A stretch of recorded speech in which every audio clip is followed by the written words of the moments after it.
So you just picked up one of the best diesel pickup trucks on the market, a Duramax, and you want to go through it and understand what the best way to build one of these trucks is. Well, I've got good news for you. We picked up this 04.5 LOY Duramax to do a whole build series on, just so that y'all can have an honest and realistic view on how to build one of these trucks. Now, to establish a couple of the ground rules for this build and how we're going to go about this, first and foremost, there will be no sponsored products on this vehicle. I am not putting a single part onto this truck because some company said that if I put it on there that they would give it to me for free. No, this is all coming out of my pocket, and this is going to be a real how to build your Duramax series. Second of all, I am not a shop. I'm not trying to get you into my garage to be able to fix your truck and make money. I'm not trying to sell you parts to make money.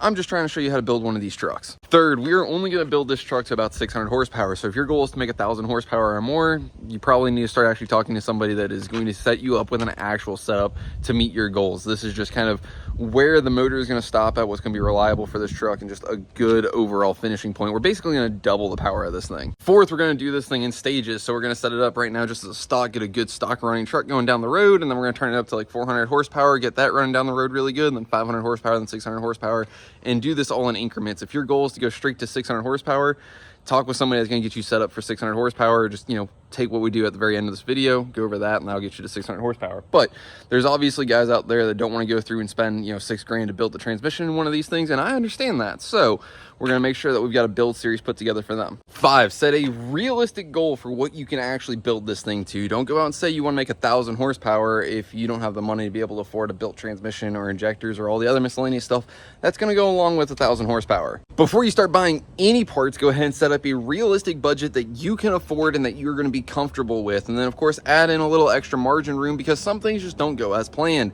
If all you have got is enough money to be able to do some reliability stuff to this truck and then put on some wheels and tires, call it good there. Don't be stretching yourself out trying to get a built transmission in there and then, you know, not having the wheels and tires that you want, or be skimping on some other stuff that would really help you in the long run. So set a realistic goal with a realistic budget and know the application that you're going to be using the truck for. Now, going over the truck that we've got, there is a couple of things already done to this, and I'm going to go ahead and show you all that now before we start building this thing. Now, when you open the hood of this thing, you can see a couple of things going on. One, we've got an aftermarket intake. Realistically, the stock OEM intake will be good for about 400 horsepower, and then if you don't want to get an aftermarket intake, you can cut some extra squares into that box, the original factory box, and you can run that intake all the way up to about 600 horsepower. The second thing that we've got going on with this truck is going to be an EGR delete. Uncle Sam is going to tell you deleting this EGR is a crime. I am here to tell you that if you leave an EGR on your diesel pickup truck, it is doing nothing but putting soot and carbon right back into your intake. It's clogging up the valves, the ports, all the other stuff. It is slowly killing your motor. And as you'll find on a lot of these trucks that are, you know, 20 years old now, you're going to find them already having EGR deletes. If it doesn't have an EGR delete on it, that's probably one of the first things that you should look into doing. And then the third thing that we've got going on with this truck is it has an aftermarket MagnaFlow 4-inch exhaust all the way on it. Now that exhaust means absolutely nothing on this particular truck because 1, it has the factory downpipe on it still, and 2, it has a muffler on it. Now if you are simply wanting more turbo noises, an intake and a straight pipe exhaust is a perfect way to get more turbo noises out of one of these things. However, if you still have a factory downpipe on your exhaust system, that's not going to reduce any EGTs. Your restriction is going to be in the downpipe, not in the exhaust.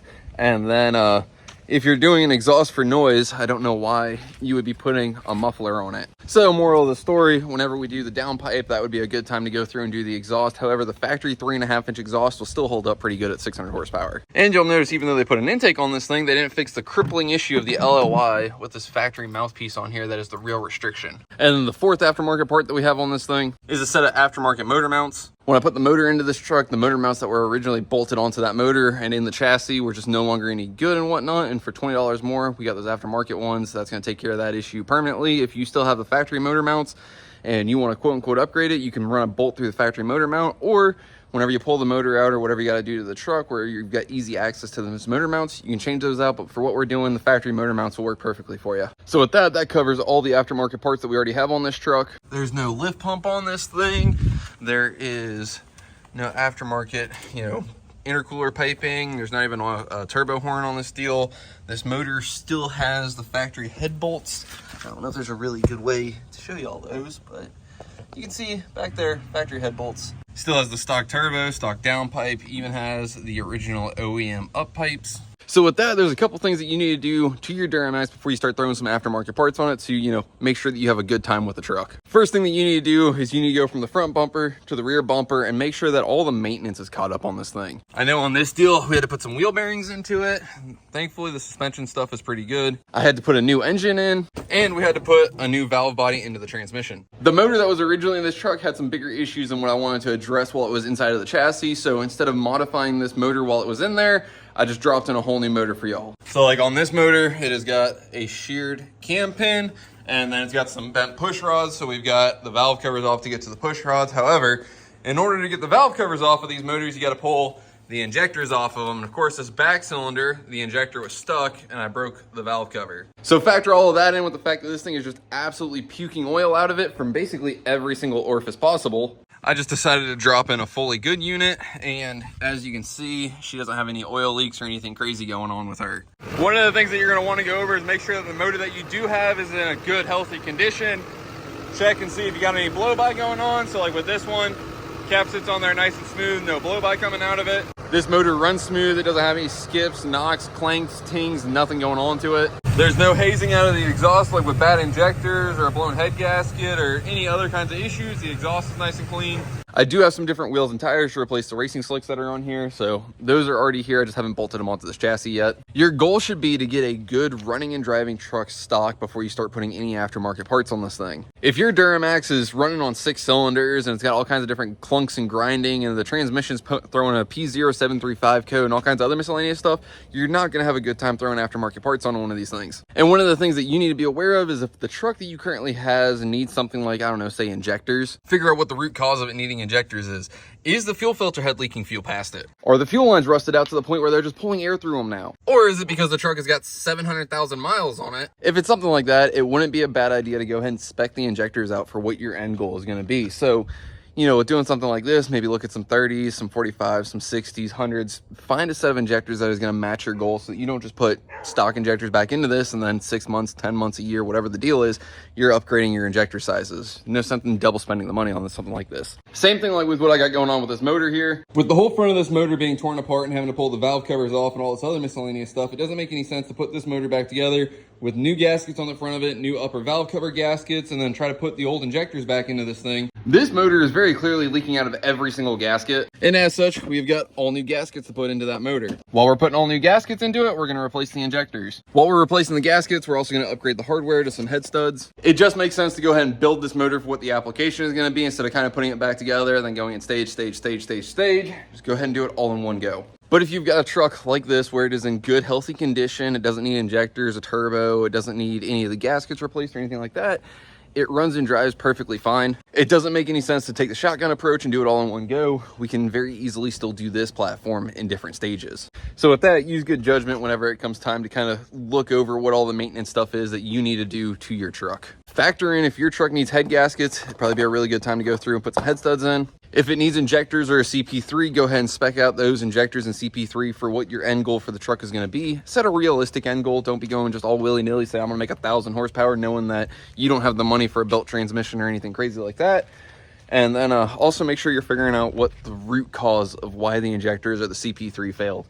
There's a lot of band-aids and stuff that you can do, and obviously, the main issue might be that, yeah, the injectors are failed, but why did the injectors fail? There's a reason why stuff fails, and you need to figure out what that reason is before you just start throwing new parts at stuff. So the first thing that you need to do to build your Duramax is just go through and do the maintenance on it. Surely you can find $500 worth of maintenance between the front bumper and the rear bumper, and even if you've already got the oil change done, the transmission fluid done, all the ball joints and everything is tight on it, the U-joints are in good condition and everything, you should be able to find some other stuff like the rocker panels. I've got a cracked windshield in this thing. I've got a steering wheel that is just absolutely falling apart. Got a new one to replace it. And then we've got our electronics for the seat just kind of cracked and laying around over here, and a tear in the seat. So you should easily be able to find some maintenance stuff to do before you start throwing aftermarket parts at one of these things. You want this thing running good, strong, and healthy before you start throwing aftermarket parts at it. Yeah, a new turbo is cool. However, as you listen to it on the side of the road, it's not going to help you get home. So with that, another thing that you need to be aware of is this is not a Poor Diesel Challenge truck. We don't have a budget that we were trying to meet to be able to go racing or something else. And as such, this is a truck that I plan to keep for a very long period of time. We're going to be spending thousands of dollars on building this truck, and as such, you're not going to get the resale out of it. A built trans is cool and everything, but you're not going to get the resale value out of a built trans or a lift pump or any of the other miscellaneous stuff that's going to go into one of these trucks. So be aware of all the money that you are fixing to throw into your Duramax. The reality is you're probably not going to get it out of it, and all the money that we were throwing into this thing is not so much for the resale value, but to improve the reliability and dependability of this truck. Like I said, this is something we plan to keep for a very long period of time. This is what I plan to use to tow the trailer with and a whole bunch of other miscellaneous stuff. As such, we're building this the right way. So with that, there's the ground rules of the truck that we have, how we're going to build this thing. And yeah, like I said, I am not a shop trying to get you into my garage to be able to work on your vehicle. I'm not trying to sell you a part, none of that jazz. I've been building a ton of Duramaxes for many years. I think I started building Duramaxes in 2017, so I've been doing this quite a while, and it's not like, oh, I've just got 1 or 2 or 3 or 4 or 10 different Duramaxes. I've been through a crap ton of these trucks. And even though we are building an LLY, this will basically be the same build process for your LB7 all the way to your LML. So 2001 to 2016, it's a pretty universal platform for the power goal that you're going for. So with that, like, subscribe, follow along. On the next episode, we're going to start putting some aftermarket parts onto this thing and start building this thing the way that it should be built.